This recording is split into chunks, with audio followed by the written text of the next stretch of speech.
Friends, but I look like I'll bring one to you next week. back on the corner again. I'll bring it to you next week. I'm back on the corner, pitching pennies and dimes. Don't even know how I got here this time. Paying for my supper down on 14th and Vine. Back on the corner again. Used to take 7 pills just to get up in the morning. 7 different doctors and 7 different warnings. I'd call them up to say I'm falling apart. They say, call me back when the fireworks start.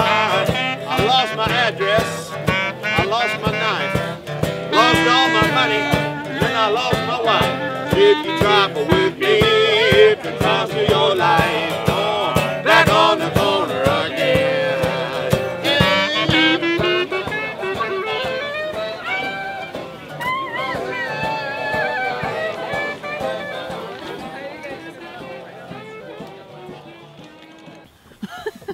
That's what editing's for. Right. I'm Tony. This is my wife Shay. This is Robin. We have an open relationship. We've been together for a little over 3 years. Mm-hmm. It's always been an open relationship. More at times in theory than actual practice, mostly just based on circumstance. Well, in the beginning, I had another lover, but that was really short-lived. And then shortly thereafter we moved and I got pregnant and there was, and then we had an infant, and so it was harder to explore that type of relationship with anybody else at that time.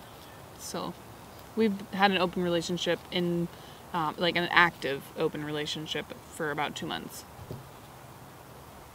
Yep.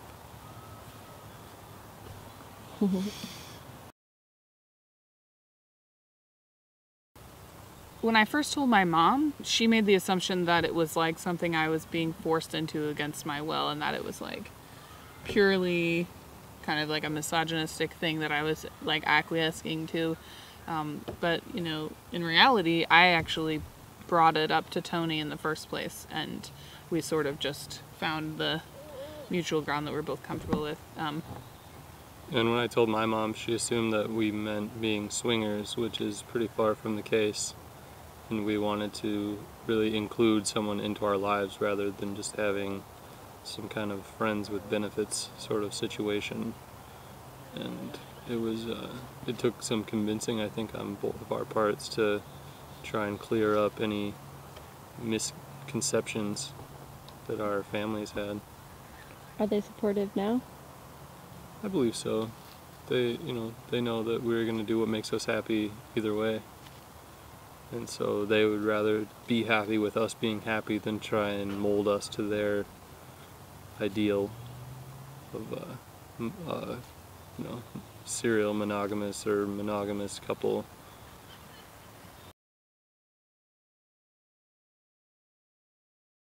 I've known about open relationships for a long time, but it seemed sort of like out of my periphery. Like I personally had like a string of monogamous relationships, all long-term, and essentially leaving one for another. And it always felt, when I was in a monogamous relationship, that I always felt romantic feelings for other people and deep emotional connections, but it didn't occur to me that I could have those relationships in a form other than either like a serious relationship or cheating on my partner. I think when Shay brought it up that there's another way, that we don't have to just be the two of us. But you've always had relationships where during your relationship with someone you felt feelings for other people. Uh-huh. Yeah. And so, but there was like not a but word I didn't know or a how to go around, to, how to like, get about encapsulate it. Yeah. Right. Yeah.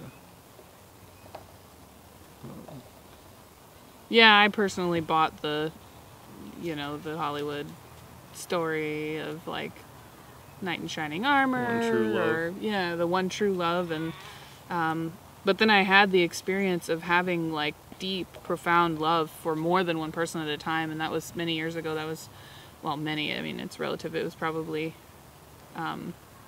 6 years ago or so, feeling that. And that's really when it started to stir. I remember asking one of my exes if he would be interested maybe in polyamory, and he wasn't interested at the time. And that was actually when I had met Tony, and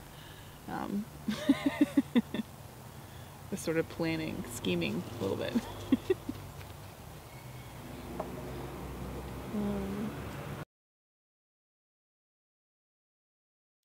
Probably somebody who wanted to join and create like an extended family.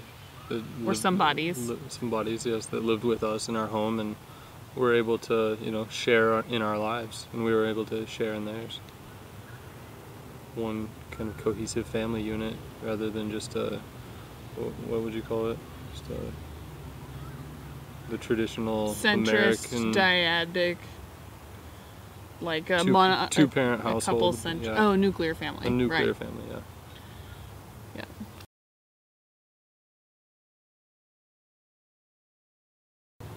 Yeah. In some ways, before I had a child, I felt like love was like a finite resource and that there was only so much to go around.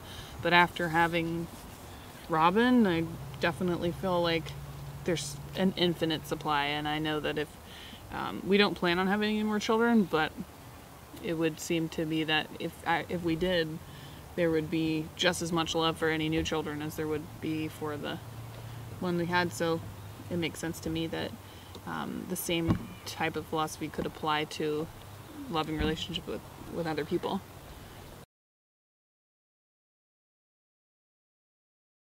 I think time constraints has been the biggest thing so far, making sure that everyone gets as much attention as they need and deserve.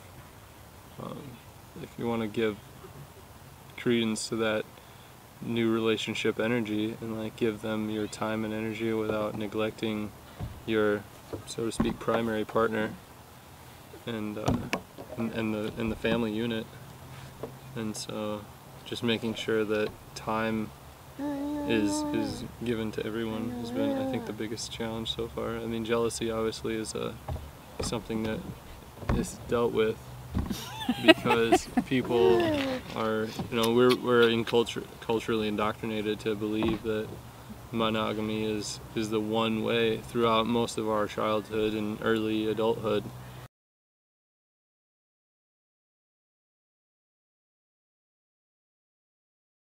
We live in Corvallis, Oregon, and which is about an hour and a half south of Portland, and it seems to be pretty accepting of most lifestyle choices, and I think that like the poly and open relationship community is relatively small, but this is a relatively small town. I think there's like a little more than 50,000 people in the area.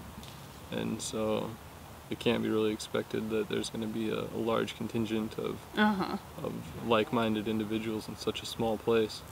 We went to a meetup group in the area for polyamory, and it really wasn't what we were hoping for. It was a very small group, and it seemed like they'd all known each other for a really long time, and we kind of felt like a little bit like outsiders. And so it was OKCUPID that that's where we were able to find more poly people, and we've actually made a number of acquaintances, and I would say even friends that are in the poly community that aren't necessarily love interests, but through that medium.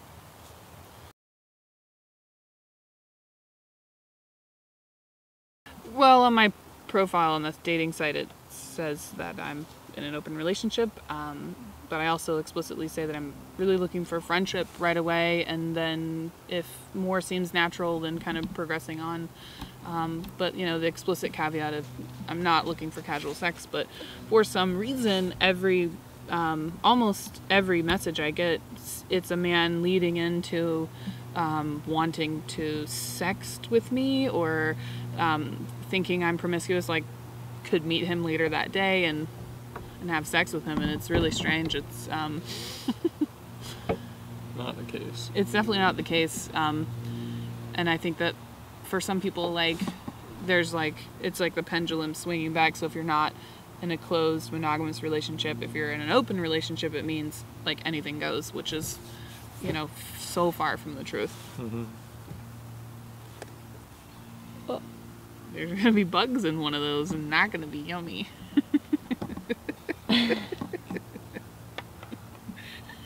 Disappointed that you got this bounty here and it wasn't as tasty as...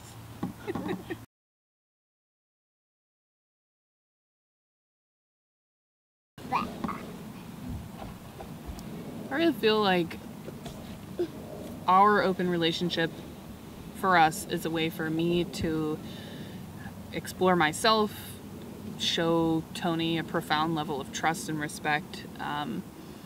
It's a way for me to show him that I unconditionally love him, no matter who he chooses to love and in what way. I mean, we obviously have boundaries, but for me, an open relationship is just a way for me to fully express and be who I want to be, and to be tolerant and embracing of that for Tony. I think it's just going to be, you know, make life a little more fulfilling, because I believe it was in Dante, what he was saying about, you know, the more love that you have, it's not lessening anything, it's just more. You can't lessen love by giving more of it away. There's just more love around. And so to have a larger community of people that I love and that Shay, my wife, loves, it's just going to make life that much better for everyone involved.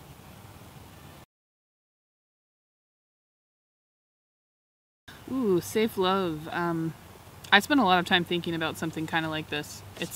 For me, it's like mutual respect and transparency with everything. Intentions, no games. That's safe love. You know, the traditional cat and mouse, playing hard to get, keep them on their toes, mystery type thing. I see some value in it, but I also see that it leads to, it can lead to a lot of suffering, and so much ambiguity that it can be detrimental to relationships. So for me, it's all about wearing your heart on your sleeve, so to speak.